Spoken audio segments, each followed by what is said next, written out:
It being 7:02, I will call the select board meeting for Wednesday, November 5th to order. First up is pledge allegiance. Please stand. Pledge allegiance To the flag of the United States of America, and to the republic for which it stands, one nation, under God, indivisible, with liberty and justice. Next up is public comment. Is anyone here for a public comment? Oh, come on. If you could just state your name and address. that would- Regina Salter. Okay. Feel free to sit or stand. We just need you on that mic right there. Oh, You can sit or stand. Yeah, whatever Yeah. you prefer. Most people sit. okay. Do we want to come up to this? And I'm Monica Stokely Williams, 390 High Street, Clinton. And I'm at 69 Greeley Street in Clinton. And I own a couple of the condos at 390 High Street. So we're here because there's an issue with the parking in front of 390 High Street. People that live there have come home and with their groceries, they park their car in front, want to take the groceries in the house, and they get stopped by the police to tell them they can't park there. One of them was moving in, and he got a ticket for moving in and parked there. There's a sign that's up that says no parking anytime. And it's a bike lane. And we don't see many bikes coming on that road at all. So it's a nightmare because none of the tenants can put their car there. Nobody can come over and visit. It's awful. And then the church can park on Sundays and even in the evenings on Sunday. So it's just not fair to the tenants to not be able to park. If we can just have that sign taken down, and no harassment from the police. I mean, nobody parks, overnight or anything. They just want to be able to do what they need to do and go in the house and come back out, and they'll, move their cars. But it's like a nightmare there. If you want to add anything, or if you want to add anything. I agree with what she's saying. And since they put the new road in, I've only seen like maybe 2-3 bicycles riding that trail. And a lot of them ride on the sidewalk anyway. I've seen them ride on the sidewalk. And there'll be no cars even out front, and they're still riding on the sidewalk. So it's just, it's a business area plus it's a residential area because of the church. And then next door to the church, you have a garage that do detail work. And then down the street, you have a printing company. And then you have Fuller Field, where I don't know if the people can park out there when there's a game or whatever is going on out there, but that's a bike trail too. So it's just been like, when I come home, I hurry up and I put my hazard lights on, and I hurry up and take my stuff out, and I hurry up and park in the back because I can't climb those stairs in the back of my house because it's so steep. It's longer than the front stairs. And I have issues with, walking upstairs anyway. So, And even the other day, workmen who had to come into the condo to take care of somebody's unit, they parked in the back because the sign says, no parking anytime, and they were afraid that they were going to get tickets. so what can we do about like letting the tenants park temporarily just to, move stuff in and out of their house or units or whatever without getting harassed by, well, not harassed, but Tickets. ticketed or warnings. Yeah. Or one lady was even told, you can't park there. And she was taking her groceries out. She can't park there. It's no parking. No. Right. That's fine. Yeah, yeah. But I mean, she was just taking her groceries out of her car, and they said, no, you gotta move. Yeah. So that's Okay. Well, thank you for your feedback. Usually public comment is just feedback, but I don't know if you want to follow up with just like what we normally would. You know, you can follow up with the police chief and ask his thoughts, and maybe it's something the traffic committee can review. It's my understanding we get federal money for that road and we need to put a bike lane in there. Those are just the way things are these days. So Yeah. that was part of the deal. Okay. Okay. Ju- Well, So just, well- Madam Chairman, just as a conversation, I think that if the chief with the traffic committee could at least review it, and I mean, it just doesn't seem unreasonable to me that if somebody's unloading, because I went by there yesterday or the day before, and I saw the Domino's Pizza gentleman making a delivery. So, I mean, I can understand what you're saying. If someone's just trying to unload groceries or somebody's making a quick delivery. That doesn't seem unreasonable, but I don't, no, I think it's something that the traffic committee could at least look at it and see if you could come up with some kind of a solution that, Yeah, well, I'm on the traffic committee as the chair of this board, and we can, look into any stipulations that were with the funding. As was mentioned, we used state money to repave that road, and sometimes that comes with stipulations. But if you leave your names, we can kind of, like we said, talk to the police department, review with the traffic committee, see, just assess the situation. Okay. Yeah. And maybe take the sign down. Sign's gotta stay up. No, not right now. I know it's not saying it until we figure it out, but Well, Yeah. even tonight, because then if we, so when we think of things, we think of things as like not only in front of your building, but now we're thinking about the entire street. Like if we do it in front of your building, that would be a change for the entire street. So, Right. And that's the way it was before Before. they put all that in, because it was just easier to live there. yeah. Yeah. but even tonight, you have the church people parking there, and, they need to park somewhere because there's no parking like in the back of the church or anything. So they have to park somewhere, Yeah. and just think if they had a funeral, they're gonna make them move the hearse and everything if they're parked out there, Yeah. No, I drove by there the other day and that's, it So it turns it or even down to take one off- lane. Take off, no parking anytime. Yeah. I mean, it says anytime. I couldn't believe it. Yeah. It's a bike lane. Or Well, maybe it could yeah. be like a certain time people can park there, and you know what I'm saying? Like give them like uptown, they give them what, 2 hours to Not in a park? bike lane though. Huh? It's a bike lane. Oh, Yeah. so it, That's the catch. Right. Here. We're looking out for people who don't have cars. yeah. Yeah. But they ride on the sidewalk anyway. Okay, well then you should get a ticket for that. Yeah. But it's just a pain for the residents though, Mhm. Yeah. Yeah. Thank you. We want to be able to live nicely. Yeah. Thank you. Thank you for your feedback. Thank you. Is anyone else here for public comment? Oh, come on up.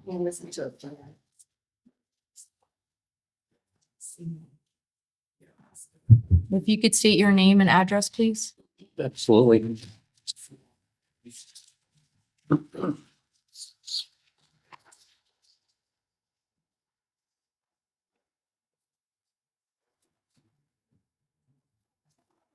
Good evening, and thank you for this opportunity. Sir, could you state your name and address? My name please? is Tom Irwin. I live in Dalton, Massachusetts.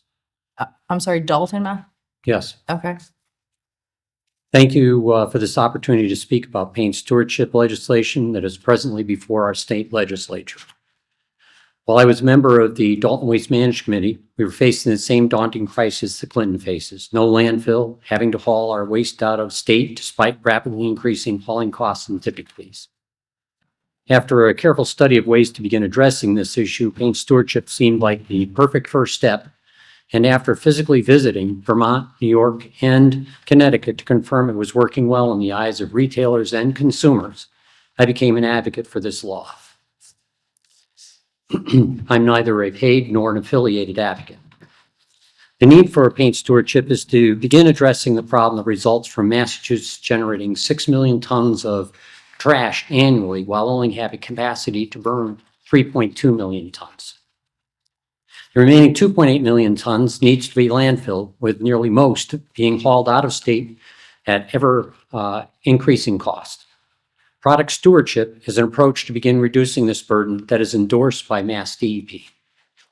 Paint stewardship is a program where unwanted paint can be returned to any participating paint retail store any day they're open without a disposal cost and without regard to where the paint was purchased. The cost to consumers is 75 cents to $1 fee per gallon, paid at the time of purchase. 80% of the collected latex can be reprocessed to original specs and sold at 50% of original cost. And the oil-based paints are hauled to cement plants in southeastern United States where they're used as a co-fuel, the ash becoming part of the actual cement. The benefits of this program is it will be a service Clinton residents will value. This is quickly apparent by noting that 60% of the paint returned to Sherwin-Williams stores each week in Enfield, Connecticut comes from Massachusetts residents.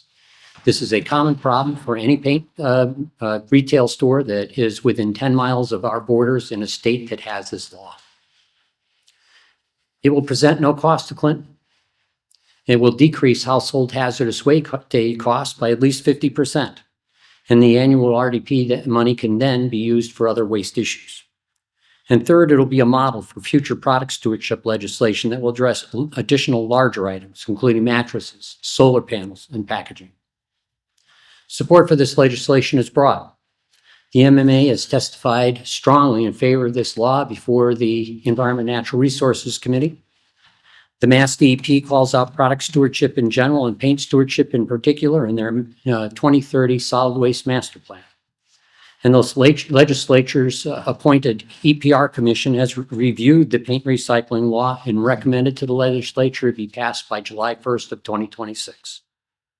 And 115 municipalities throughout the state so far have reviewed the paint recycling law and passed supportive resolutions or endorsements. So the next steps, the goal of the paint stewardship resolutions is to clearly demonstrate to our legislature that addressing the solid waste problem, beginning with paint stewardship, is a priority for enough municipalities that it deserves the legislature's support in making this a law in our Commonwealth.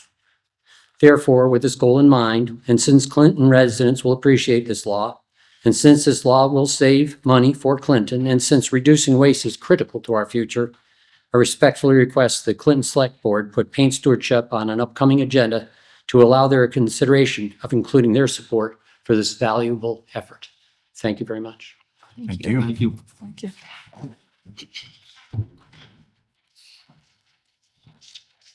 Is there anyone else here for public comment? Okay, we'll move on to the next item on the agenda. That's the common victular license public hearing. Madam Chair, if I could, Madam Chair, this application was filed by Wendy's. They're looking to open their new restaurant here in Clinton next week. They indicated that currently in Massachusetts, for this location, they only have some maintenance workers right now. The management and licensing staff will be coming once it gets closer to opening. So they didn't have anybody available to attend the hearing. So they're hoping that the board would consider it without somebody here in person. Madam Chairman, that being the case, I will move that we give them the You have to license. go, public yeah, it's a hearing. hearing, so. Oh, it is a hearing, public Okay. hearing, I'm One sorry. second. As this is, so as said, this is a common victular license from Wendy's, or an application from Wendy's of New England doing business as Wendy's Restaurant to operate a restaurant business at 860 Main Street in Clinton. Since this is a hearing, I will open the hearing to anyone here to speak in favor of this license. I will close the portion of this hearing. Is anyone here to speak in opposition of this license? Okay, I will close the portion of this hearing. What's the pleasure of the board? Madam Chair, if I Mhm. may, I move that we approve the common vic application from Wendy's. I'll second that. Okay. Any discussion? All Is those- this a strategy for trying to get to be one of the 50 people? Any discussion? All those in favor? Aye. Aye. Opposed? 5-0. Even in Ramsey Ball. Next on the agenda is comments for 40B development at 23 Coin Street. Mass Housing has received an application for a Chapter 40B development to be located at 23 Coin Street in Clinton. Mass Housing is seeking comments from town officials on this project. Department of Public Works, Fire Chief, Conservation Commission, Community and Economic Development Office, and several interested citizens have submitted information to the Select Board for review.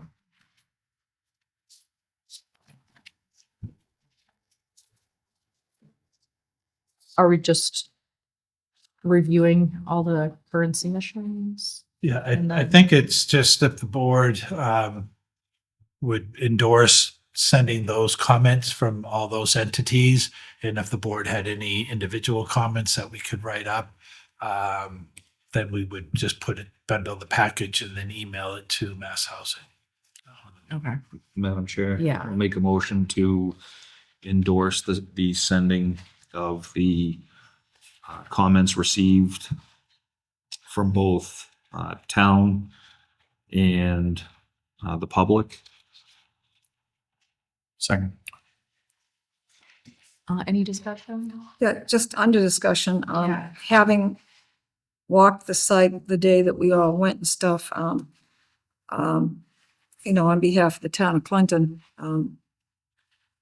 I just hope that in that comments that are sent to the state, because I mean, it just seems like there are so many comments or so many questions and answer sessions. Just the road itself, the traffic, the sloping, I mean, there are just so many. I mean, the units are gonna be so close to neighbors. Actually, some of the units will be right in their backyards. I mean, so, I mean, I hope that the comments that have been made by the different departments, I hope they address all of these issues. Because, I mean, for those people up in that area, and there's only one way in and one way out, so they're all gonna go in come up Berlin Road onto Mulberry Street, onto Coin Street to the development, so it's only one way in and one way out, so I know that there was issues about an ambulance or a fire truck being able to adequately get to I know you said the chief did comment on it. Right. Correct, so, I mean, I hope that those are some issues that were pointed out, Right. so, I mean, I just think I mean, I can't believe that they're actually proposing 24 units in that site to start off with, but because I know the original proposal was 9. Yeah. so that's a tremendous increase. Uh, That's all I have, Madam Chair. Okay. Madam Chair, based upon all of the concerns of the residents within the area and concerns that were brought forth by the fire chief, the DPW superintendent, among others, I cannot be in support of this endeavor until all of their concerns are resolved, if possible. I would say that, I don't know if I mentioned this last meeting, but the feedback I've gotten regarding other developments is sometimes it's not kind of completed to what it's agreed upon. Like, for example, there's like a promise to include streetlights, and then that never happened. So I guess my concern is with the feedback from the neighbors about drainage and certain things, like if those plans do not have the same outcome as they're anticipating, like how can we work with this development after it's completed to remediate those things? It feels like once the project is complete, a lot of companies will move on to the next one, and then we are left with the repercussions of their decisions. So based on like the other comments from the board, that would be I mean, these comments are lengthy concerns from various different departments, various residents to Mr. Copes' point. Like, I think when those are addressed, and then please, the expression of our concerns of what happens to us when they leave. Yeah. So, And that's a good point, because generally is the new people that buy or move in don't know of that history. And Right. they just call the town, and it becomes the town's problem to remediate. So certainly I appreciate that I can put those comments as the board members are speaking as a cover letter, as a cover sheet to those package. Madam Chair, if I may? Yeah. I would just want to address what your concern there and ask that the general comments of the board be forwarded as well. And ask that when the permitting authorities, whether it's local planning or zoning or the state for the 40B, require bonding for completion to whatever the town's requirements are for building that project. That's the most secure way of forcing developers to follow through on whatever commitments they make in the process, because they can't really sell the properties or get the bond released without a sign off from the town. Oh, Madam Chairman, also, I believe in the process after all of the information is sent to the state, that it falls on the ZBA, correct, Michael? The zoning ZBA, board, yeah, right. the yeah, zoning they- board they of will- appeals. So I know that they allow them the $15,000 to bring a consultant in. And I would certainly encourage them to exercise that so that, they're going to be prepared as best they can during this process, when they are working with the developer. I think that's a key issue as well, because after this comment period, I believe that it just falls on the zoning board of appeals, correct? Right. It'll go to mass housing. They'll try to see how these comments can be addressed, and then they'll determine whether or not to issue a certificate to allow them to go forward. And then if it does go forward, it does need a permitting approval through the zoning board. But And I would think too, the Conservation Commission, because although it did go through initially, the project is now changed. So it could have a greater impact. So our hope is that the minimum, it has to go to the ZBA, but we feel it's imperative it goes to the Conservation Commission as well.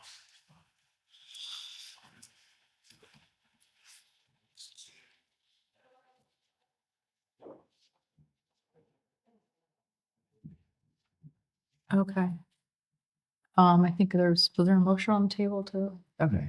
All in favor? Aye. Aye. Opposed? 5-0. When is that packet due? Tomorrow. Tomorrow? Yeah, the next issue. Yeah, with, I know the superintendent did indicate to me that he had. When's the packets due for the comments? Oh, week. I'm sorry. That's Yeah, okay. For the comments, they were due tomorrow, and we can submit them tomorrow. They did give us another week till next Wednesday as well too. So whether we get them done tomorrow or by November 12th, that would be the final deadline. But I think most of the information is there. We could submit it tomorrow if there's nothing new coming in. You did get something from conservation? Yes. Okay, great. Okay, thank you. Next up is winter storm parking and towing.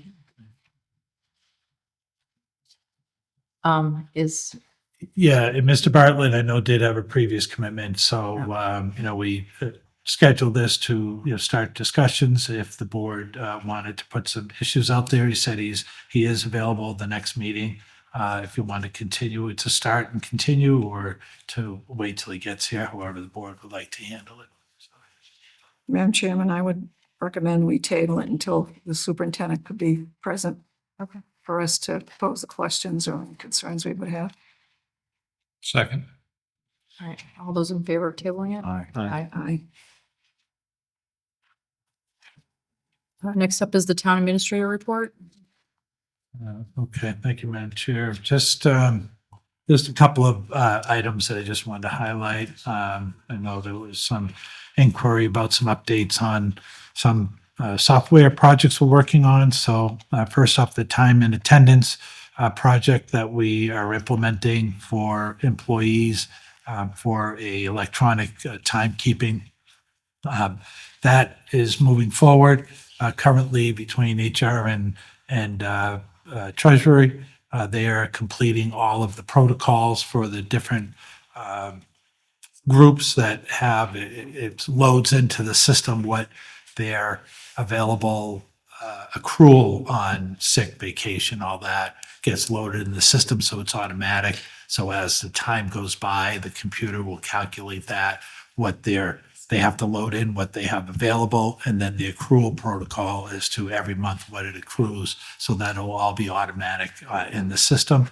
As people complete their timesheets and get approval from, it goes to their supervisors for approvals, and then it goes to payroll and it gets automatically updated. They'll review to make sure everything is in order, but it will save a lot of data entry, and it will also have a electronic central keeping of the data, and it will also provide the employees and the supervisors to verify and sign off that of the time that is worked and used.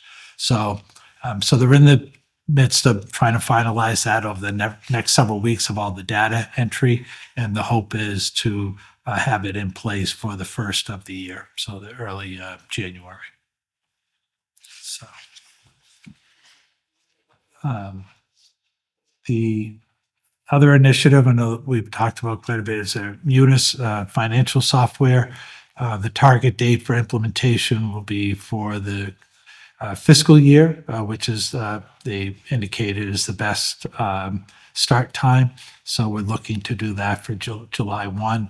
I met a couple weeks ago. We had a meeting with the implementation team at Munis. They're doing their back end work, and we then need to start identifying and funneling the information that they need on our end from departments. The accountant and treasurer in different departments are going to now have to start producing the financial information that goes into the system. So it will be a commitment on departments to keep up with that. But we're launched it, moving forward, and at the hopefully by spring it'll be ready for testing and training, so that it will launch at the beginning of the fiscal year. So just two other quick items. Just one update on the moving forward with the executive assistant position, and looking to finalize that with an appointment for next week, so I can submit to the board what the conclusion of that process will be next week. So. And then just a quick announcement. We just talked about Wendy's.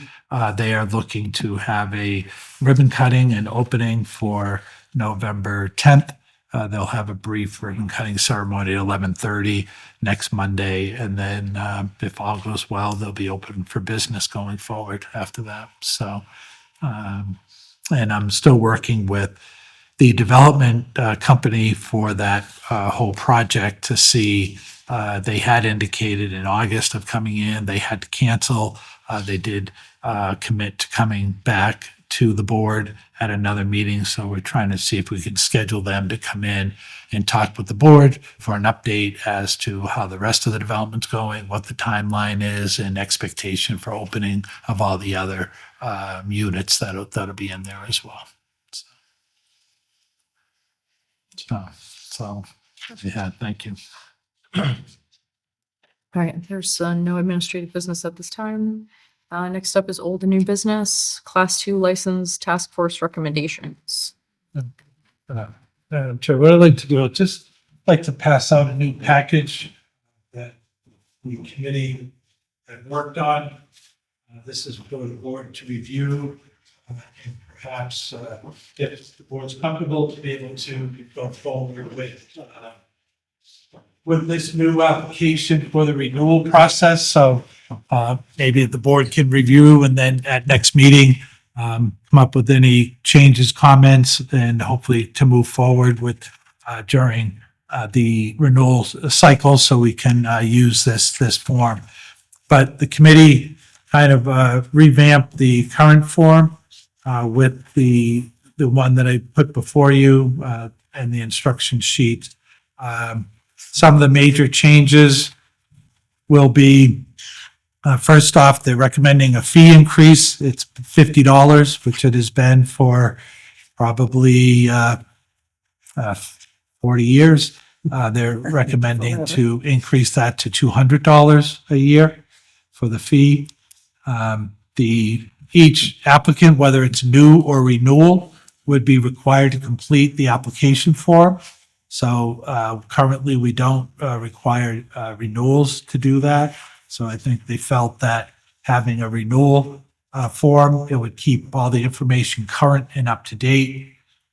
The new applicants must file a site plan and get a site plan review with the planning board that will outline safety issues on entering and exiting the property, parking, how many cars can go on safely on the lot, how many cars would be for sale, how many employee cars. So would require site plan review before they can get a used car license.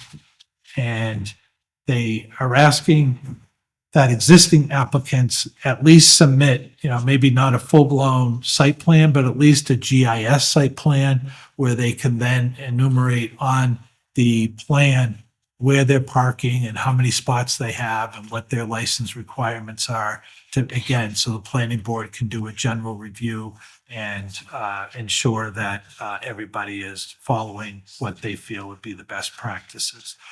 There is also, as part of the committee, we had the conservation agent attended several of the meetings, so we appreciated her input. DEP does have a environmental checklist for repair and auto body and repair shops. So we're going to include that as part of the package, and that one of the checkoffs is that they've received that application. Not application, but they've received that information. So if there are any violations or issues, that can show that they've already been made aware of what they need to do for compliance. The conservation agent did also go through the GIS maps for each of the current sites and outline the wetlands areas to give to the building inspector. So when he does his inspection, he can determine whether there's any encroachment or operation on the wetlands and what can be done and can't be done in the wetlands. So that was another good piece that we were able to add as well too. The building commissioner is looking to do a report for the board at renewal where it will have all of the license holders, the property addresses, how many cars they're allowed according to their current license, how many are on site at the time that he's been goes for the review, and then just kind of checking off other things, the cleanliness of the site and different aspects that he's going to be able to report to the board as to which license holders are in compliance or which license holders have issues for review. Also, too, part of that whole process, as was voted previously, is that all the applicants will have to be current on taxes, and we'll have a check off for the treasurer's office as well, too. So I think those were a lot of the major highlights. I think the big thing is having the renewals also have to fill out paperwork and get a site plan for all the property owners. Should have site plan with the parking plan showing how many cars are allowed to be on the site at one time. So those, and the fee increase. So those are some of the major highlights. There was discussion in the committee as well about the garage license and the repair licenses. So a lot of the Class 2 owners also have repair licenses. So if a lot is oversaturated with cars, they'll point to, well, those 5 cars in the corner are for sale, but the rest of these other 20 cars were under repair. So the planning board would also like if the select board would entertain requiring all repair licenses, and most of them would be Class 2s, a lot of them would be, but some are repair licenses that don't have a Class 2, but also require a site plan and parking plan from the repair licenses as well too. So that way we'll have on file, and the planning board would like to review all of those, kind of not to say to call every one of them in, because we have 30 Class 2 licenses and probably a dozen or so separate repair licenses. So not to have each one in before them, but at least they'll do a collective review of the site plans and try to come up with recommendations on what the parking or vehicle load should be on each property. So if that's something the board is inclined to add into the repair license renewal, they would like to see that as well too from the chair of the planning board. So that's kind of most of the highlights. And I know the board's just getting the package tonight, so if you want to take it, review it, think of any questions, and then at the next meeting, maybe hopefully have an approval that we could use in this new upcoming cycle for January. Madam Chair, Just, yeah. go ahead, Mary. No, I was just going to say, adding that committee was very lucky that, we had the chairman of the chairman of the planning board was on it, the building commissioner, the new conservation agent who has been fabulous and very, very helpful, and Michael and myself. So, And the police chief. and the police chief, I'm sorry, right. Though a small committee, a very dedicated committee. So, again, there's a lot to digest, but I think there's a lot of thought and consideration that went into it. It's all for the betterment of the town. So I hope that the board will look on it favorably. So I'm sorry, Sean, I hope you had something that you wanted to. No, that's fine.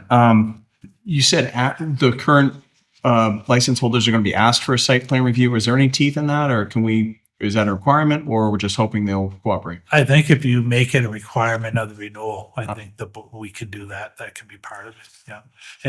And again, we're not asking them to do a $5,000 site plan, but at least there's a lot of information on the town GIS site.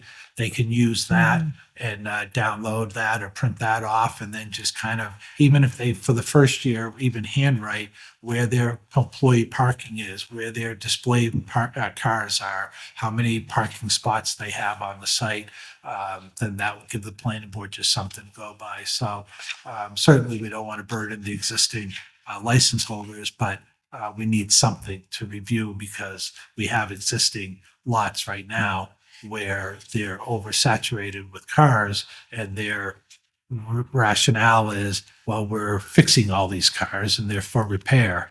But some of the cars aren't moving that timely, and some of them are not operable that are under repair, and whether they're using them for parts. I want to say what they're using or not using, but some of these vehicles aren't moving on the site, and it's getting a little bit crowded. So, Would there be periodic drop-ins so they could do an assessment, or a compliance check? yes, I think that's what the building commissioner was hoping, by at least establishing that baseline, having all the information in the file. He then has the information to go out and keep a regular compliance on every site. And in addition, which we haven't done in the past either, a lot of towns do, is checking their sales records and their sales books, which the statute allows the police department and the licensing authority to do. So the police chief is is looking to other towns to see the process they use. And then they're going to train some of their officers that they will go around as well and do sales compliance to make sure that the paperwork is in place as well too. So I think both commitment from the police chief and the building inspector that they do want to have all this information, know what their parameters are, and then they'll go out and they'll do regular checks to keep things in order, so it doesn't get too out of hand. And would this fall under the new electronic permitting process, or does this have to be, will it still be paper? Like, is this something they could just submit electronically? No, we could put that in. That was one of the applications that the select board office did. So I believe there's already, it's already in the system, I think already. So, yeah. Yeah, I think it's a great idea, and I think as the more that we can ease the burden, if it can be done electronically, or the majority of it can be done electronically, Right. including like, I don't know how the sales is tracked, but the more that can be done electronically, then I just think it eases it up for everybody. Yeah, absolutely. I think the sales books they'll probably have to do individually, but this, to your point, in terms of the permitting, because even upon renewal, we can all send those all out. If you have all their emails in there, you just do a distribution list and you send out all the package and the information to them with one click through that system. So that does allow a renewal option as part of that. And like I said, I think we ended up doing the common vics and the class 2s because those are the most ones we had. We would have to tweak the application because when OpenGov did the setup, it was with the old application, but a lot of it is fairly close to this one. So we'll just revise it a little bit based on this new application, but definitely that'll be part of that portal. Thank you. Any questions, comments? All right, we'll take a look and put it on a future event agenda for a vote. Thank you. Thank you. Next up is a filming request for the rail tunnel. All right, yes, come on up. Evening, members of the board. Good evening. Philadelphia Community Economic Development Director. With me is Casey Thomas, who is a graduate student at Emerson College, pursuing an MFA in film, FMA, right? Film and Media Arts. Yes. Yeah. And he's preparing his thesis for his program and is seeking permission to film on public property at the east end of the rail tunnel, the clamshell road end. I'll briefly describe what he's described to me so we understand the impacts. He's provided us with the insurance through the university. We're looking to film on Sunday for 6 to 9 hours during the daylight. We'll have a small crew of about 8 people. There'll be no canteen service, no food service, approximately three vehicles being parked up at Rauscher Farm. And their equipment is all battery operated and handheld. So it's a pretty light lift. But insofar as this is a request to film on public property, film policy suggests that we come get permission from the custodians of public property, which is you. Casey was with me. If you have any questions that he may answer, but I'd make a recommendation that we grant this permission. When is this again? Sorry. This is on Sunday. Okay. Daytime, starting The at Sunday? about 9. Yes. Okay. Are you expecting any paparazzi? Not, I don't think we're gonna have any other cameras besides us. But Madam Chair. Yeah. Can you explain the context of how the tunnel's involved in your project? so the project is a personal story of mine. It's fictitious, but it's inspired by my own sobriety. I'm 5 years sober. So it's really kind of about a series of dream sequences, about kind of an exploration of kind of bettering yourself. So we filmed up in a corn maze in Vermont.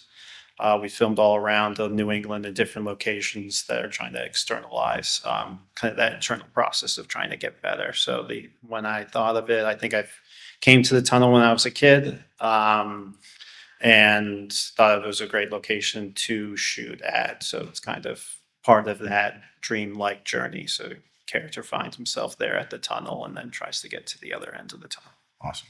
And Phil, I know there was some issues with the ceiling coming in. Has that all been fixed? Nothing's going to fall on them, right? No, nothing should fall on them. Nothing should. Should. Right. He has I guess that's the question, right?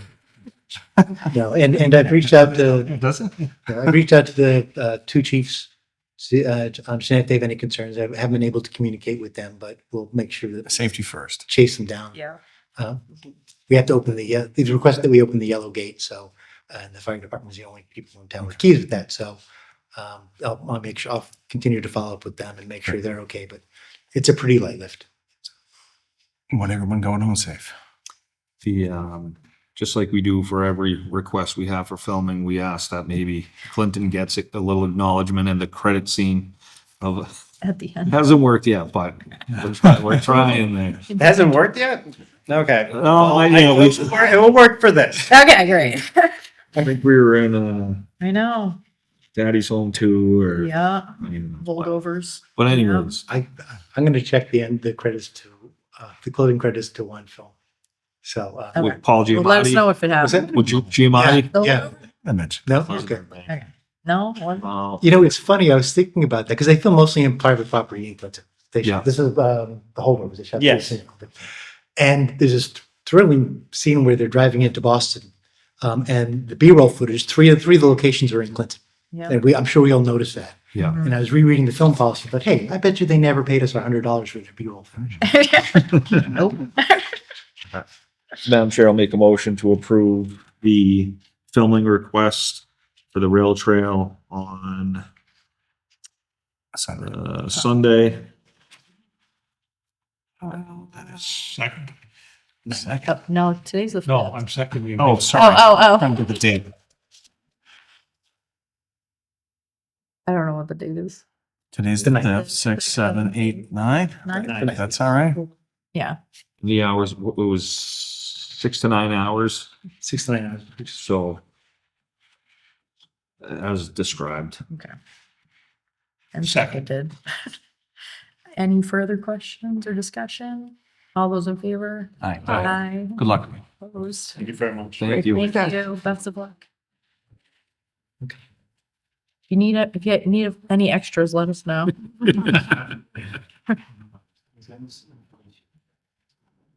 Okay. Next up is a construction contract award for Main Street Culvert Project. Phil, this is you still.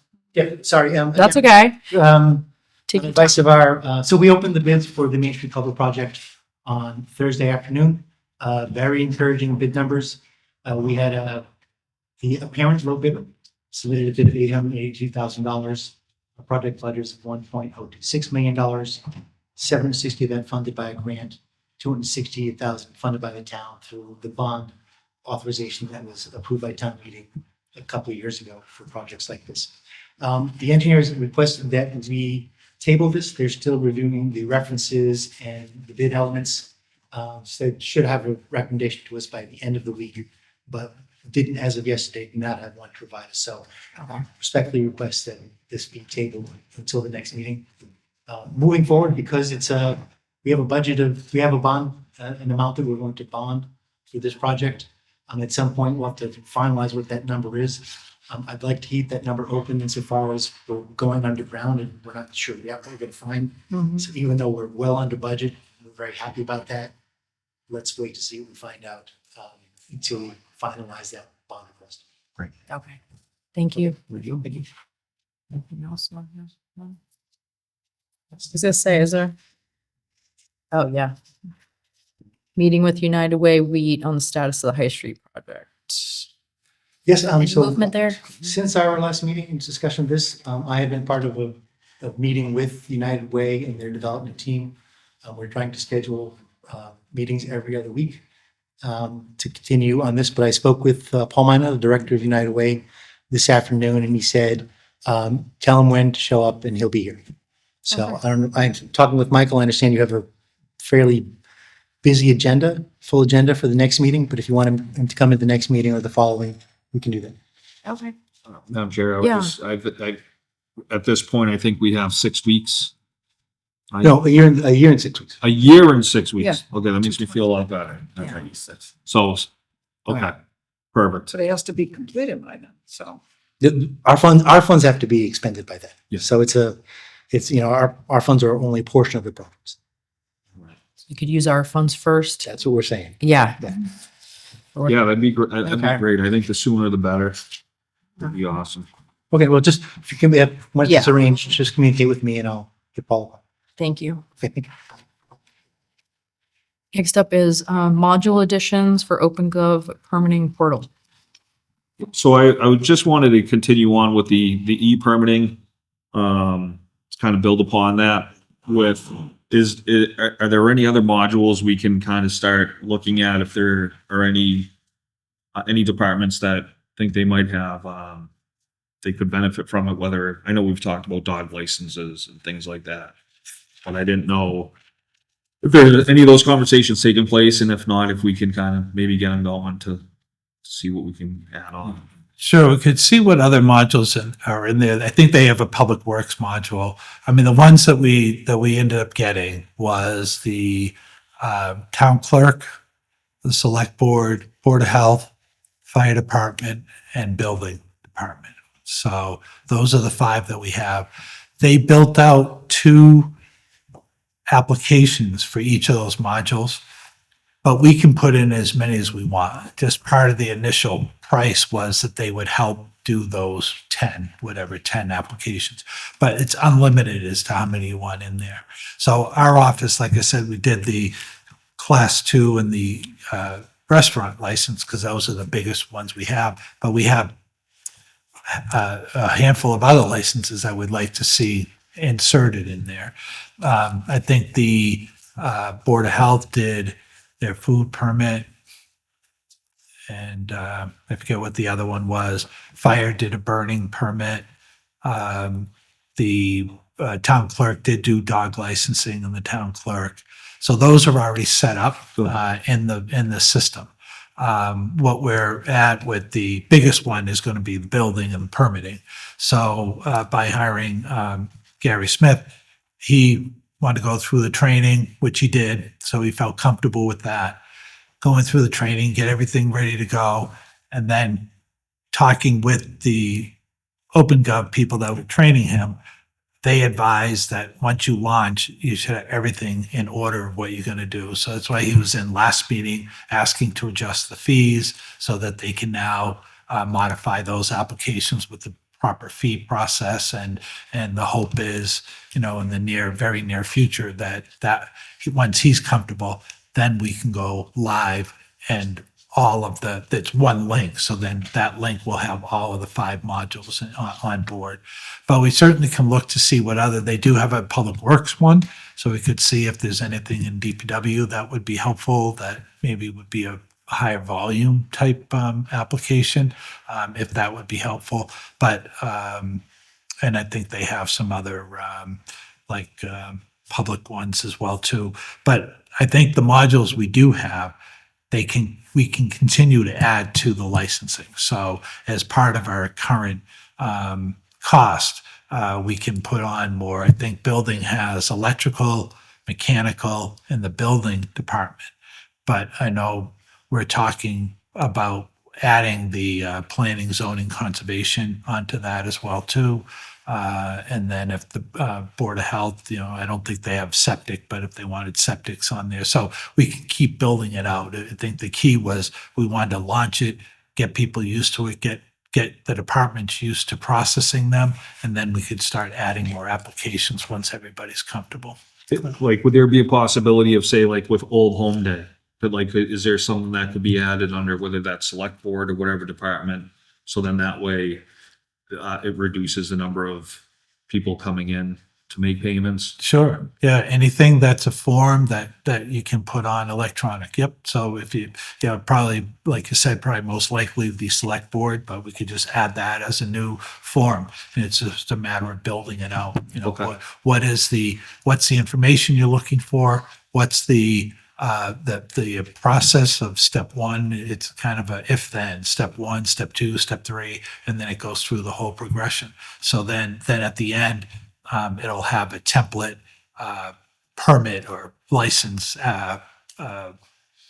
form or whatever, so that once everything then gets put in, it gets loaded into the proper areas, and then they can print off an actual building permit or a license with the town seal on it or something like that. So, but the beginning process is really the info and what step you want it all to go through for approval. So, Excellent. Awesome. That's great.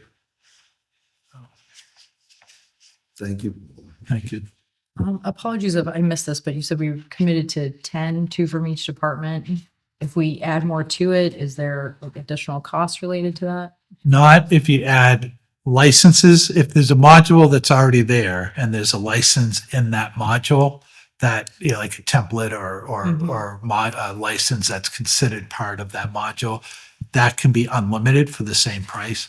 If you start adding other modules, so adding other departments or other agencies or other areas of interest, then that would be an additional charge for that. So Did you say the Public Works is on there or is not? it's not. Yeah. No, okay. that wasn't one of them. No. Awesome. Okay.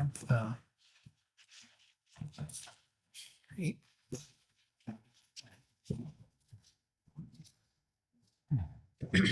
Just lost my agenda. Sorry. What do we got next? Assistant town administrator status. That, So I just wanted to, Yeah. kind of, touch base. yeah, keep moving this forward Yeah. and, I was going to, my intent is to make a motion this evening of whether it's, directing the human resource, manager to finalize the job description with the personnel board, as well as, I know there's been discussion about salary classification or reclassification, just to kind of create that initiative. And hopefully let's get this posted as soon as we can. Yeah, that is the next step is, I guess, like you said, finalize the job description. And if we are in favor of reclassifying it, then that would need to go to the personnel board for review. Matt, why wouldn't Mike be involved in that? I mean, that person is going to be working for the administrator. And what function, in what way would they be? So the department heads request reclassification or? I mean, generally it would go through, you know, the department would generally bring it up as part of the process to go to the personnel board. But I think as part of this, I think as the select board overseeing the office, I think, you know, I think input from the board and myself and, you know, I mean, if HR would bring it to the personnel board as a process, but, you know, I don't know who would you be looking for to approve what the job description says or what the recommendation on a classification? Would you want the personnel board to do that, or would the select board have input, or just the personnel board? I believe that in the past, I felt like, or I recall, the members of this board being reminded that we don't have any oversight or with classification of jobs. So then, you know, so then we go that direction and then, you know, but I mean, and to your point, Mary Rose, what I'll do is I'm going to make a motion to, direct the town administrator, the human resources manager, and the personnel board to collaborate, finalize the job description, explore reclassification, and get the job posted. Is that what you're meaning about, like having Michael be involved? Well, I mean, whether it's Michael in that position as administrator or someone else, a person still directly is going to report to that person. Mhm. And why wouldn't that the administrator be the one that's working, you know, to write up the job description. I don't understand Well- why he or she would be eliminated from it, from the I process. didn't mean to, I Well, was, I'll just, oh, I sure, go mean, ahead. in Ray's notes from last meeting, he did update the job description and sent it to both Michael and I for feedback and review, the one that was presented. And he did note there were no changes by either of us. So, So then- Yeah, I mean, I had looked at it and I didn't have any major changes, but I did ask that he also, I think which he gave to the chair, and then it was part of that package for the board last week as well, that I'd love to have the board review it as well too, to have any feedback the board members may have as well, but I don't think there was any major structural changes to the position, so, I didn't know if there was any thoughts on whether that would be a general position or a specialty position as was talked in the past. So that's why I just thought input from the board, if there was some other direction the board wanted to see that position go, or just keep it as a general position, then it was just a matter of just kind of updating the, as we did with the executive assistant, it was really just updating the job description, but it wasn't changing the major functions of the position. So, okay, well, maybe my suggestion might be, why doesn't everyone take a thorough look at the job description so everyone feels comfortable with that? If anyone needs any additional information relating to the reclassification that was outlined in the packet given to us last week, whether that's other, where other people fall, whatnot, we can work in the next 2 weeks to get that for Michael. And then we can, And respectfully, I think this is, here we are, beginning of November.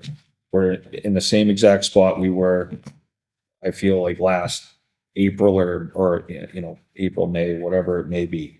And we continue to look at the office is, we have one employee in that office right now. We're trying to resolve it, and it seems like, all right, well, let's look at reinventing the wheel. I mean, the first time this went through, in all fairness, when it went to the personnel board made all sorts of changes to it without the input of, I believe, the town administrator to some degree and the select board. So now it seems like we're kind of moving things around to kind of fit what we need today. So, if it's Michael, Human Resources, and the Personnel Board, and if Michael is signing off on it, and then well, that, what do that part is I unclear. I to just, me. I have to ask the question. When you're saying the personnel board made changes to it, I don't Yes. recall that. I know when it was submitted to the personnel board, there was questions asked about the document that was presented to the personnel board, but I don't recall the personnel board rewriting. Well, But I mean, I attended a personnel board meeting where it went bullet by bullet to review it. and you were on the personnel board. I know, Yeah. I am saying that. And that's how- we asked I think a lot is saying that it was me that asked all the questions, but if you look at the minutes, the questions were asked by all of the members on the personnel board. And so, but what I'm saying is that I don't recall that questions being asked doesn't relate to that the personnel board, I mean, I'd like to see the document that was presented and the document that you're saying, Matt, that the personnel board rewrote. I don't recall the personnel board rewriting the job description. So I'll rephrase that with kind of got chopped up a little bit. There were some things taken out, maybe not necessarily rewriting the actual job description, but not agreeing to parts of the responsibilities that were proposed. I attended one, and like I said, we went I bullet by recall, bullet. Julie, you were sitting there. You Yeah. were sitting in the back. I remember that Yeah. night. Eddie was talking and you were sitting in the back. So And that's there not a were revision. questions. I'm saying there was questions that were going back and forth, but I don't, I mean, unless you can show me, I do not recall that the personnel board rewrote the job description. So even if they did or didn't, I think we're trying to look for a path forward here. Yes. The job, a human resources professional looked at the job description and didn't feel like it included some things that would protect both the person in that position and ourselves. So that has been rewritten, which I think is an effort based on his comments last meeting and previous comments to try to update a lot of the job descriptions as they may not be up to par as what's needed right now, from a labor perspective. So however we got here, I'm not sure it matters at this point. No, but to your point, I think Ray is trying to look at all the job descriptions and try to, update them and review them. So yeah, this was one of the ones that he looked at, absolutely. And the executive assistant too. Yep. So he sent that to us. He sent that to this board for review. He's done a salary study as well to let us know where this salary lands, which appears to be, of all the towns that were polled, in the 10th percentile, which would be a grade F. And his recommendation is to move it to a grade H based on the salary survey that he has done. So the salary that it was, it's currently classified as is more competitive than 10% of. That's the bottom 10%. Yeah. Based on that research, which he's kind of detailed this pretty thoroughly in this packet. So as we continue to talk about, being a tight pool of candidates, we're in the 10th percentile of attractiveness for a competitive salary. Mhm. So it sounds like maybe there needs to be a meeting with the select board, personnel board, and finance committee to address that. That's what I'm kind of trying to figure out. Like, what is the path that typically, if there's a reclassification, what is the path forward in the past?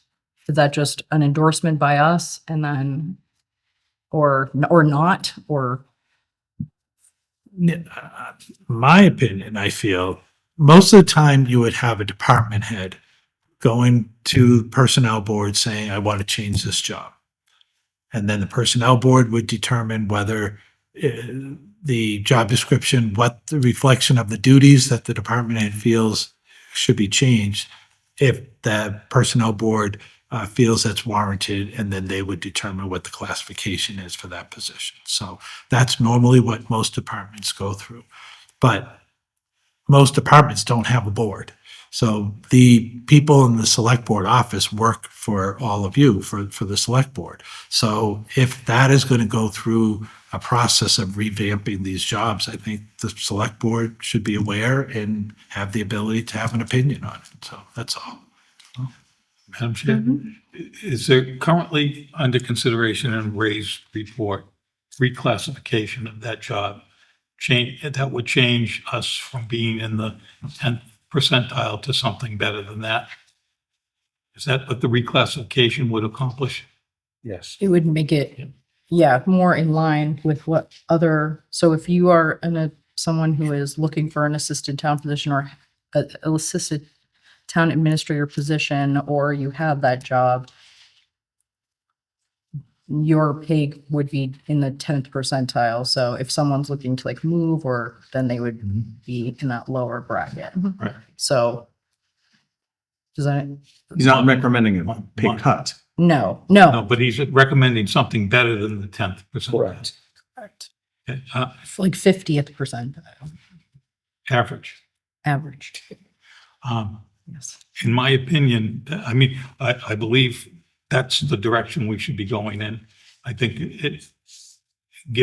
I think that position is a critical position for the town of Clinton. And we don't need an entry level, college, freshly graduated from college. Hopefully we can do better than that. Because we need somebody that can step in if Mike were to leave. So I'm supportive of that. I don't know. Mike, correct me if I'm wrong, but we're a quarter of the way into the budget. So there's certainly plenty of money appropriated for the duration from December to June to fund that position at a higher step, correct? Right. Okay. So the money is there. Am I correct in that? I think the top of the salary was 91 and the grade, the recommended classification would be grade H, which starts at 111,000 to 147,000. But how much was appropriated for that position? 91. 94. So Yeah. that money spread out over 6 6 months would be able to cover that cost. And I think that's what, when the human resources manager was referring to, like that position in his department where, yeah, you could go out and hire someone at that range, but that we don't have the finance committee would have to be on board with funding it that following year, right? So Well, yes, it would still have to go through like any other job Yeah. in any other category, would still have to go through the budget process. So, to your point, if it was reclassified and the finance committee was willing to fund it that following fiscal year, then you could offer that right now. But I think the concern is that, well, not the concern, but that's like the missing piece that there always seems to be one piece missing from this whole equation. And it's like, oh, well, you gotta wait for finance committee or you gotta wait for the personnel board. So I think just to kind of get, If I were a member of the finance committee, I wouldn't be prepared today to vote on one specific line item in next year's budget. But But the problem, Billy, is that, I just want to finish my thought, Okay. Mary Rose. The jeopardy that we'd be in if we hired someone at the higher classification is that it wouldn't get funded by the finance committee or town meeting. But that applies to every single position we have. Just because it's new makes it maybe more vulnerable, but the finance committee could decide that we're paying too much for a town administrator or selectmen salaries or anything like that going forward. That's the prerogative, and they could do that, and town meeting could do it even without finance committee proposing that. Someone can get up at town meeting at any point and say, this is too much money for a school teacher or a town administrator or a firefighter. They can change, town meeting can change whatever's appropriated. So as long as we have the money available and we have recommendations to proceed in that direction, and personally, I believe we need to fund that position to get a higher caliber of person to fill it. And it can be a salary range. You can advertise it at the range, but if all you get are entry level people, that's what they get paid, entry level. Yep. Billy, I mean, I guess the reason why I wouldn't agree on giving them like a high, going up, like say to a 130,000, okay?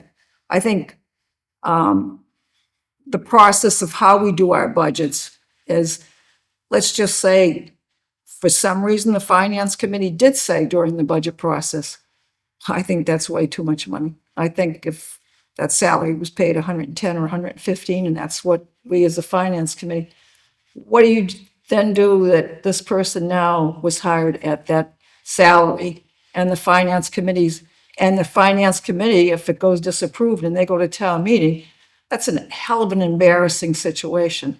I mean, so that's why I think you should never offer more than what, and I mean, I don't know of any instance where someone's been offered more or, than what was there. And then you go through the process during the budget process.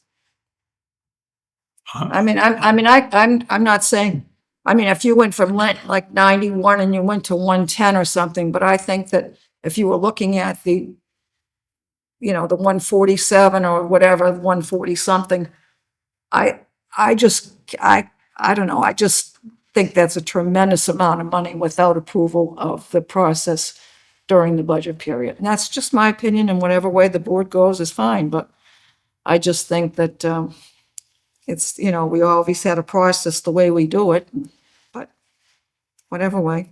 Madam Chair. I don't think it's asking too much as leaders of this town for us to get the finance committee on board to decide what the second most important position in town should be paid. We negotiate contracts with unions without prior approval of the finance committee all the time.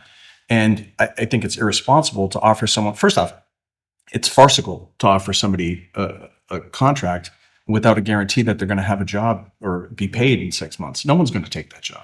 So I just don't think, I understand the mechanism of town meeting, that they could do whatever they want, but I think as leaders of this town, whether it's us, the planning or the personnel board or the finance committee, if we can't come together and decide what we're going to pay this person or what we hope to pay it, with the blessing of town meeting, then I'm not sure why we're doing any of this. Like, it's just, I don't understand how we're just going to sit back and hope that everything works well. It hasn't worked well that way. So I think we need to be leaders, and we need to say what we think this position, based on the personnel board and our HR person and what we expect this position to do, what we think that should be paid to get the best candidate that we can afford, and get some kind of commitment from the finance committee. They do it all the time, and I see no reason this should be different. Don't disagree with anything you said, John. Thank you. No. I mean, it's an important position, I think, to everyone's prior points, but also I think it will enable us to try to get out of like a more reactive state and more proactive state as it relates to planning, even down the road, like try to free up Michael to do more like strategic planning. I think there's a lot of things that as a board we like to accomplish that we can't because of the lack of man hours. And I think we're kind of looking at data here saying if we are paying at the 10th percentile, I think we will be in a cycle of people joining and then leaving and then joining and then leaving and using us as a stepping stone as we have in other departments. And I do feel like this offers a commitment that hopefully we can do more. I mean, there are things that our prior assistant town administrator was working on that I think would really benefit the citizens of this town. And that have kind of not moved forward for a year plus. So I would like to see it at the higher salary. And I'm not saying to not just very conscientious of it, but it also costs money to replace people. So if we're looking at it broadly, then I would support this. All right, so then what would be, would the next step be the select board? We make our review.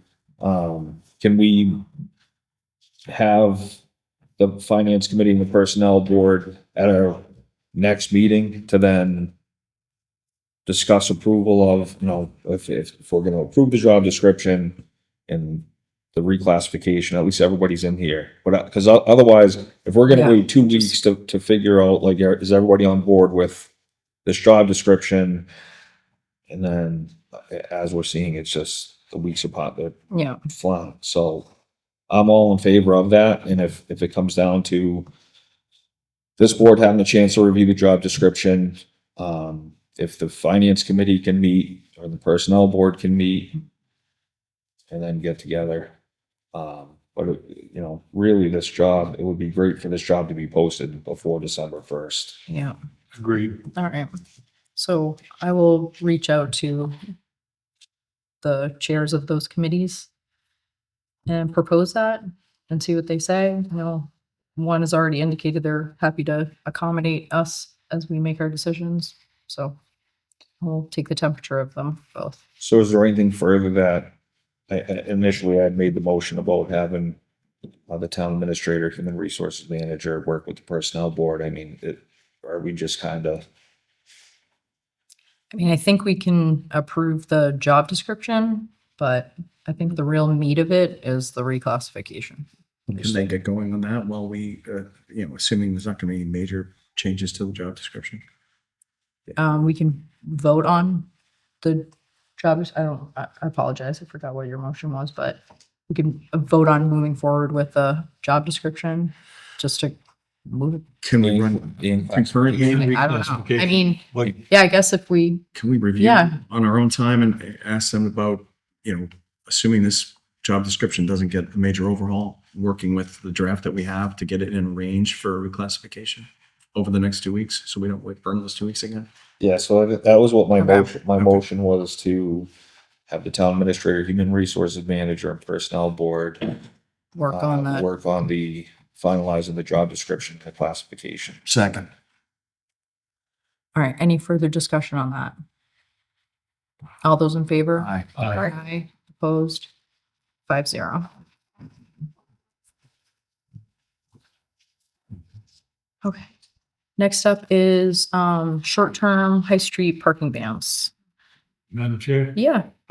They're here at my request, and I would prefer that that discussion take place with the superintendent of the DPW at the same time as the other Okay. parking And issues. the long-term, okay, parking issues. So, Because it's a very complicated mix, and there's a lot of problems with going forward in any way, but we have to do something, and I'd rather it be discussion. a group discussion Yeah. on everything. Okay. So we'll follow up and put it on an agenda where he's confirmed. Remote meeting participation by board members. Madam Chair, my company is just picked up a project in Burlington, Vermont. It's a 4-hour commute each way. It's going to be a major problem for me to participate in this and the school committee responsibilities. State law provides for remote participation by members, and it has a criteria. There's like 5 or 6 reasons why you can do that, and one of them is geographic distance, which I submit as my issue. And in the case of the town of Clinton, the Board of Selectmen is the authorizing board. So if you're voting for this, you'd also be allowing me to participate remotely in the school committee meetings. And the only real requirement is that everybody be able to hear me. I think some type of Zoom meeting would be with just me on the Zoom portion of it and in front of the chair so that Yeah. you can see me waving my hand. Yeah. Madam Chair, I'll make a motion to approve the remote meeting participation by select board members And school committee members. and school committee members. I'll second it. Any discussion? Yeah, we can do this, right? Yeah. Technologically? Okay. Yeah, So it'd be more- it is permissible. We can check all I mean, the, technically, Yeah, right. know about the- Or, We can do it by and phone. we'll check all the other parameters. I believe that there still would have to be a majority of the board in person. So I don't think everybody could do it, but it does allow for the board to allow members to participate. yeah. we And could do you put have a big screen. coverage from the lift chairs or That would be awesome. We'll get you in for this is this. ski lift chairs? Do you have coverage? There's no night skiing, so. All right. Any further questions or discussion? Thank you. All right. All those in favor? Aye. Opposed? 5-0. I think the big screen might work for you. You were here all through COVID and now you're sitting out of town. and doing remote. Yep. I was in Vermont during COVID. Okay, any committee reports? Sorry, I don't know, right? Speaking, Nothing. nothing. Okay, community announcements. I don't see any. an employee health insurance renewal update. Thanks, Madam Chair. I just wanted to touch on keeping the board informed of how things are progressing with the Insurance Advisory Committee and our health insurance renewal. I don't know if the board is aware, but UMass Medical System and Blue Cross Blue Shield are in negotiations. Their contract with each other ends December 31st. So they've been in contract negotiations to re-up what their reimbursement parameters would be, and that is still ongoing. So as it's getting closer to the deadline, those entities have been informing their patients that they're going to probably need to change to a non-UMass doctor if you're in Blue Cross, and UMass is saying you'll need to change to a non-Blue Cross doctor to stay in UMass. So I think the employees are getting concerned. We did have a meeting with the employee committee this week, and our consultant, Blue Cross was present virtually at that meeting. They had a representative, and they and our consultant feels confident that they'll resolve their negotiations by the end of the year. But as every day goes by, everyone, gets very anxious, and people are already, again, being told they need to, can't change appointments or change providers. So that's a concern. So the employee committee had initially been looking at least exploring the State Group Insurance Commission GIC plan, and that had been ongoing. Again, the concern with that is that the state is having difficulties in their funding for their health insurance. There was a $287 million shortfall this year. The governor had initially said that generally what's happened in the past is when the state has a shortfall, they just go to the legislature and say, give us more money. This year, the governor said they weren't going to bail them out. They ended up negotiating and they split it. So the state gave them half to cover it. The other half, they had to come up with savings. One of the savings was the GLP-1 weight loss drugs. They have eliminated coverage on those starting January 1. So mid-cycle, mid-year for the employees, they will not be able to get coverage for those medications. So those are some of the cost measures that they're doing. The same with Blue Cross for a cost measure. They're indicating to the town that at the end of our contract in June, as we re-up, that they were going to eliminate coverage for non-diabetic patients. So if you have diabetes diagnosis, you could still get them. But if you don't, they wouldn't be covered. However, the town could continue the coverage, and they would give us a premium on the monthly cost as to across the period of coverage, what that would be, whether it's, X amount percentage or whatever for the policy. And we could cover it voluntarily or we could eliminate it. So there's a lot of moving parts going on. I did have inquiry from one of the unions today about maybe looking at other providers as well.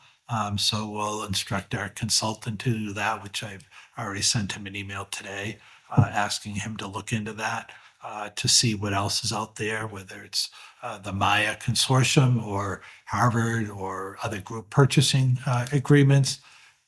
Last year, we did have a large increase on our premium from Blue Cross due to some catastrophic claims. And when the consultant did go out to the other entities last year, they would not give us a bid because of our claims experience. However, this year, it's been much better. And we're not, I shouldn't even say it because we're not going to hold anyone to it, but our consultant's initial review of our experience, he's hoping that we get something maybe in the range of 8% increase going into next year. So things have started on our end, started to stabilize, but the rest of the industry is still in turmoil. So we're continuing to work on it. We're having regular meetings. We've had several already with the Insurance Advisory Committee. We're continuing to meet with them, look at other options, and hope that at least for the short term, that Blue Cross and UMass will settle so that we don't have disruption in January for our members. But then coming for July 1, hopefully, we'll have a fairly reasonable option that we can accept for going forward. So, but 8% is definitely much better than 25 that we had last year, and much better than even most towns were in double digits and 15, 18, 13% and to our 25. So there was a consortium in the Berkshires that they ended up having a 16% increase for July 1, and they just announced in October of a mid-year 20% additional increase for the rest of the plan year for them. So they're at 36% increase in this year to our 25. So there's a lot going on.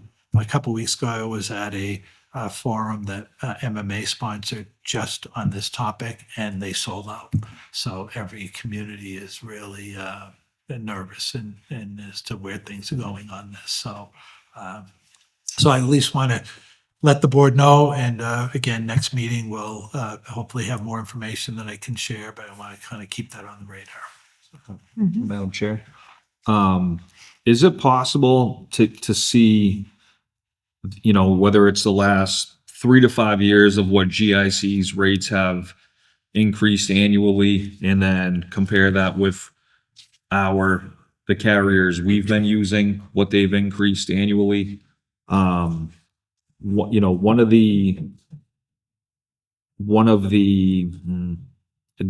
another kind of obstacle in this where GIC, you have to enroll by December 1st for the July 1st start. Their rates don't come out until March, which is similar to the Blue Cross Blue Shield. So if you jumped into it, GIC seems to be a little bit more stable. From what I understand, their increases are usually in the neighborhood of 10 to 13% is what I've been told. So there's also an option to wait until the rates come out and then enroll July 1st, but you wouldn't actually get into the plan until January 1st. So you would have to pick up a short-term policy in that period of time. But I think that, just based on what I'm looking at, if GIC is more stable, they have more to offer. It's a 3-year commitment, right? And with Blue Cross Blue Shield, I was just reading that there's over 200,000 people they expect in central Massachusetts that are going to be impacted by the Blue Cross Blue Shield UMass scenario. So it's kind of.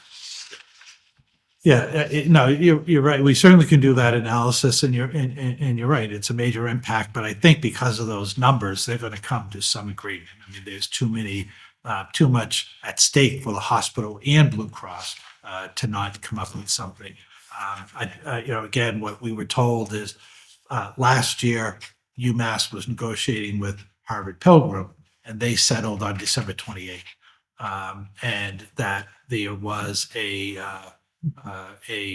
Blue Cross last year was negotiating with the Southeastern Mass Hospital Consortium, and they settled on December 30th or something last year. So I think there's some confidence that they'll come up with some agreement, but it doesn't preclude us from looking at these. The only difficult decision is you have to go forward and join the GIC December 1st. Yeah. Without knowing what the rates are. Their plan design is already higher than ours. Their rates are comparable or a little bit lower depending on what the plans that you choose. And that's the other thing. They have some really low rate plans so you don't have good coverage. And then they have more higher rate plans, which is akin to what most people in Clinton are used to getting. So it has to be a lot of education so people know what they're choosing and don't just go for the dollar signs. Secondly is we always have kept one step below the GIC in terms of plan design. So their deductibles are higher, or, their hospital copays are higher, or outpatient copays are higher, or, drugs or physicians, whatever. So you may see comparable or a little bit lower premiums, but then when you utilize the service, you're going to pay more out of pocket there as well too. So there's a lot to analyze on the current situation, whether you even want to move. The second is by doing it in December without knowing what their plan design is going to be. They've already changed the GLP-1 drugs. Are they going to make other plan design changes to save money? You don't know that, and you don't know, as Mr. Kobus said, you don't know what their rates will be. So I think what our consultant was suggesting if we renew with Blue Cross or whatever, another provider that only has a 1-year commitment. If you're going in with the provider, you can't sign up in the state law for more than 1 year. So we would renew for a year. It's a 30-day notice period to get out of that contract. So it isn't that you have to pay 12 months of that year. As soon as you stop paying the bill, they're going to drop it. They're going to drop you anyways. They're not going to cover you if you don't pay the bill. But there's a 30-day notice in order to get out. So our consultant's recommendation was to explore all these options and see what the certainty is in the spring of rates from all the providers, the GIC, what the plan designs will be. And then there is an option with GIC, as was just mentioned, to join July 1 for a January 1st start date. And then you would just, whoever you signed up with, you would go there for 6 months, give 30-day notice, and then move to GIC in January. So I think there's a lot of options still to explore. The only window that's closing is if you want to roll the dice and just go with GIC. That has to, sign up has to be done by December 1st. So that would only leave us one meeting in between to basically vote on it. And I think I understand the concerns over not knowing what the rates are until March, but Blue Cross Blue Shield is the same exact scenario. So if Blue Cross Blue Shield, for some reason, if that ends up being another significant hike, then you're stuck for 6 months in that scenario if they come to an agreement. So it's definitely a conundrum, to say the least, but we only have a couple more weeks to bypass that December 1st date or take action on that date if the plan is to join GIC. But the big risk isn't just the cost. It's if Blue Cross and UMass don't come to agreement, all of our employees who are enrolled in Blue Cross are going to be changing doctors and hospitals. Right, anyone That's catastrophic. uses UMass as a provider, right. The letter that we just received the other day, I have a new virtual primary care physician. I'm not sure where the person's located, but I think what's a little bit challenging with Blue Cross and UMass right now is there's also the component of they're changing how they are paying out on the billing submitted by the physician. So currently there's a process in place with most other insurance carriers where if a physician is billing at, say, level 5, which is the highest, then they can have a discussion, submit paperwork to explain the rationale for that higher coverage. What Blue Cross Blue Shield is looking at doing is if you submitted at level 5, they're just going to send you a check for whatever level they think it should be. So there's not a period of discussion and collaboration.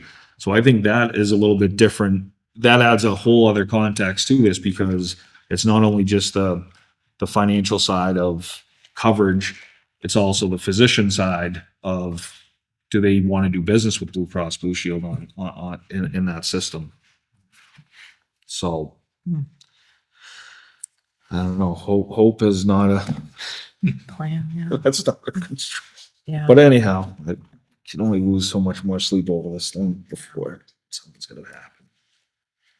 It's fine. The end. Okay.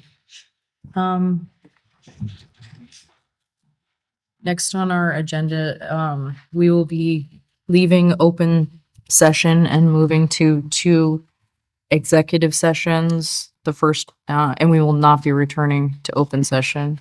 First executive session is Article 2, Treasurer Collector Contract. The second one is an executive session, Article 2, Clinton Fire Union Contract. Roll call to move into executive session. Bill Conley, aye. Sean Kerrigan, aye. Julie Bruce, aye. Matt Cobus, aye. Sherry Dickert, aye.